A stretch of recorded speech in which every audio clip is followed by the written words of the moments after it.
तुंहिंजो कमु आहे दोस्त सां दोस्ती हलाए। तुंहिंजो कमु आहे दोस्त सां दोस्ती हलाए। एॾी ड्रेग न वधाए। काफ़ी इंसान वरी अहिड़ा बि हूंदा आहिनि। अगले इंसान जी सोच में तुंहिंजी सोच कॾहिं नथी मिली सघे मुंहिंजा भाउ। हो जेतिरी सोच वारो आहे तूं हुनखे पंहिंजी सोच ते छॾे ॾे। तूं पंहिंजी सोच उन सां नथो भेटाए सघे।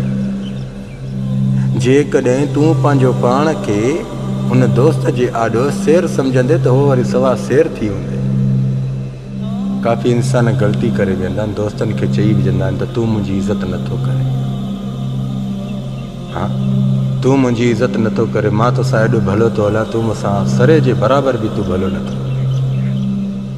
पर यादि रखजांइ इंसान उन वक़्त में तुंहिंजी उन जे आॾो रही खई इज़त जेका हुई न उहा बि तबाह ऐं बर्बाद थी।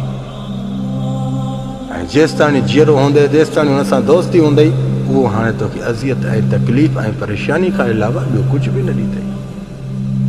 थी सघे त मतां तोखे नज़रअंदाज़ बि करणु लॻे। तव्हां इहा ग़लती कंदा आहियो। यकीन करे इन जो दर्द कॾहिं ख़तमु थींदो ख़बर अथई? इन जो दर्द न ख़तमु थियण जहिड़ो आहे। न ख़तमु थियण जहिड़ो आहे। जेसि ताणी हली हली इंसान उन खां बग़ैर रहणु सिखी वञे, रहणु हलणु सिखे। काफ़ी इंसान वरी जंहिंसां घणी गैराब कंदा आहिनि न त उहो हिकिड़ो ॾींहुं न मिलंदो, उनखे बेचैनी थींदी, तकलीफ़ थींदी, तड़प थींदी। घणी दोस्तनि में अहिड़ी आदतियूं आहिनि। यादि रखो, एॾी गैराब वधाइण खां इहो सोचजांइ ज़रूरु त मतां सुभाणे मुंहिंजा हालात ख़राब थी वञनि। मूंखे उहा अलॻि ई जीअं बर्दाश्त करणु ॾे। अलॻि ई सम्झ थो न, उन खां बग़ैर रहण बि मूंखे बर्दाश्त करणु ॾे। तव्हां पंहिंजी ग़लतियूं पाण कयो, पोइ वरी अॻिलनि ते ॾोह हणो, पोइ वरी अॻिलनि जे लाइ छा छा चवंदो। मुनाफ़िक़ थी पियो आहे, हरामी थी पियो आहे, वॾो हरामी शैतान। अलाह जी कसम, अॻिले लाइ हुनजी ॾिस न सोच सां भेटी न सघंदा न त पोइ हुनखे हरामी मुनाफ़िक़ अलाए अलाए छा चवनि। तूं वॾो भलो आहे, हा, तूं वॾो पाक आहे, तूं वॾो खीर जो दोतल आहे। पंहिंजा गिरेबान त कोई ॾिसे ई नथो न, रुगो ॿिए ते उंगली खणण जे लाइ जवान जा पुट न। अहिड़ी वॾियूं सां लत हणाए त क़ुर जो कसम आहे त कलाक मथे कयो तॾहिं सोचींदो वधे। ॾिस हिकिड़ी ॻाल्हि, जेसि ताणी तूं पंहिंजो पाण खे सही तरीक़े सां न सम्झंदे न, हाणे छा सम्झे हिन वक़्त में, इहो सम्झ त मुंहिंजी सोच उन जहिड़ी न थींदी। कंहिं जहिड़ी? जेको साम्हूं वारो।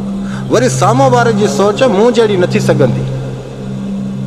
सम्झे न, हर इंसान पंहिंजी सोच जो मालिक। हो घर खां ॿाहिरि निकिरंदो, उनजे दिमाग़ में कहिड़ा ख़्यालात हूंदा आहिनि तोखे ख़बर आहे? नथी न ख़बर त पोइ हरू भरो अहिड़ी आराम पाई छो थो रखे, अंदरि में एॾा ज़ंग छो थो पैदा करे बचा। हा, न कर न आराम पाई। इन चवण जो सबबु इहो आहे त अॻिले खे जल्दी में ग़लति न कंदा कयो। ग़लति हूंदे त अॻिले खे जल्दी ग़लति करे वेंदे। तूं पाण भलो न आहे, रब जी ज़ात जो कसम, तूं ॿिए ते मिंट उंगली खणंदो आहे। मां दावा सां कसम कढंदो ॻाल्हि त अॼुकल्ह भला बि इंसान बुरे खे बि बुरा न चवंदा आहिनि। जेके भला हूंदा आहिनि न, बुरो जेको साम्हूं बुराई बि कंदो न उनखे बि बुरो न चवंदा आहिनि। ऐं तव्हां वरी एॾा भला थी वियो जो अॻिलनि जी एतिरा कीड़ा ऐं माकोड़ा कढण वेठा आहियो। हा, हेॾे त ॾिस खिले थो। हा, खिले थो।